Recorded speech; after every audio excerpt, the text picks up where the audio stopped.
What's up, guys? Welcome back to Cars, Costs, and Technology. So over the weekend, some leaked information surfaced talking about the upcoming changes for the 2021 C8 Corvette model year.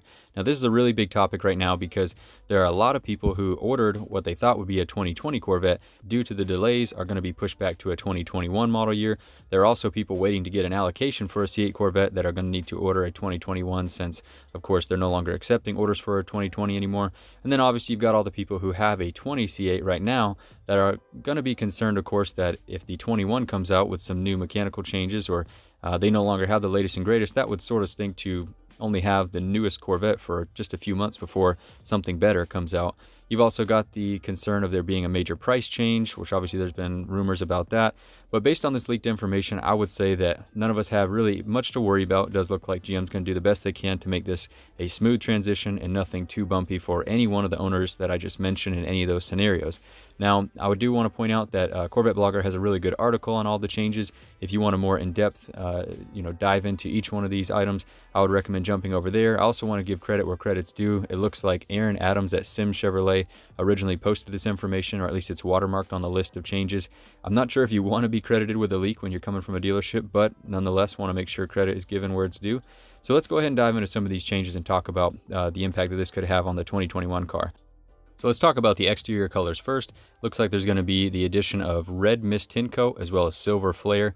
I would imagine that these are going to be replacing Long Beach red metallic tint coat as well as blade silver, but I'm not 100% sure.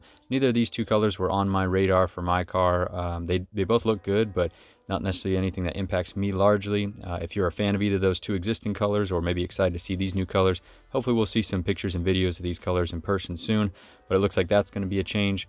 I also want to talk a lot about the new LPO changes that are listed on this sheet, which actually have me excited. Probably the biggest standout to me is the LPO option for a high wing spoiler in visible carbon fiber. Now that sounds awesome. I loved the carbon fiber wing on the ZR1 for the C7 generation.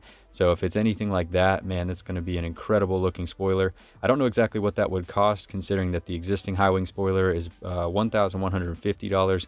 I would think it would have to be at least 2,000 or more, but we'll have to keep an eye on that. But that does sound really cool. You can also get the door intake trim in visible carbon fiber now, which I think is a great option considering the Audi R8, the side scoop or blade on that car has been available in carbon fiber in the past. So really cool to see that as an option. I think that will look really exotic on the C8 if you got visible carbon fiber intake trim and visible carbon fiber wing.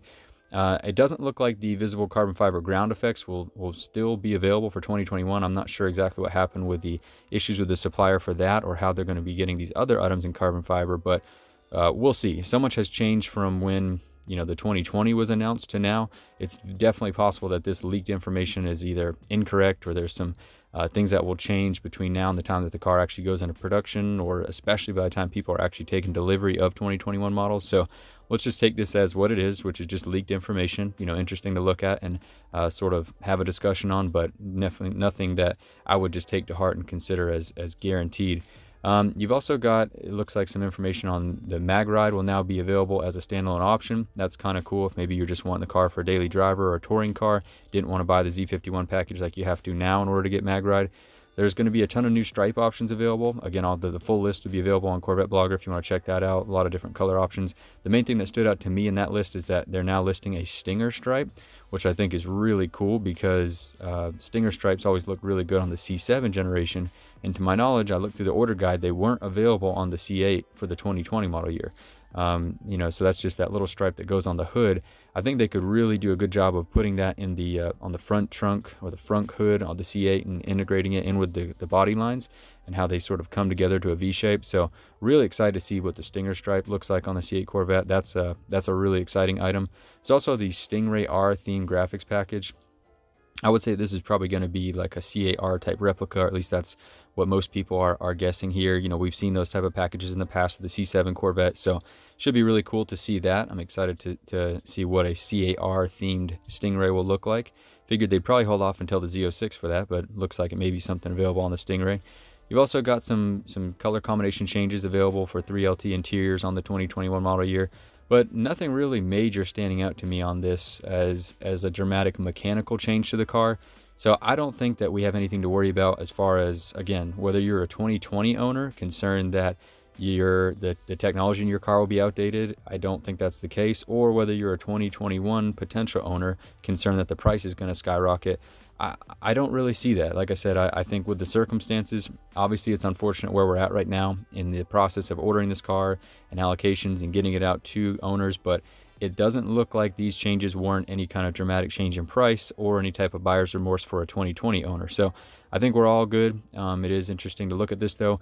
Let me know your thoughts in the comments below though. Are you excited for some of these changes, or do they not really impact you at all? Let me know if you're getting a 2020 or if you know for sure you're getting a 2021. Look forward to talking to you in the comments below, guys, but thanks so much for watching. We'll talk to you next time. Have a great day.